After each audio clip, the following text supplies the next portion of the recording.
em mai tôi cũng thương, rồi khi ngã sao ai cũng xem thường. Tình nghĩa anh em chia ra làm hai hướng, đến hôm nay không ai chung con đường. Người anh em xưa sống chết cùng nhau, mà lại nỡ đâm phía sau thật đau.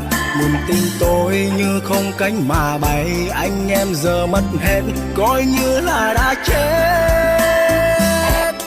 Đừng tin người quá, bởi những khi lạnh giá cũng sẽ không còn ai ở bên lúc cơ hàng. Mong lần té đau cho ta bao lần suy nghĩ, đời đôi lúc sẽ trả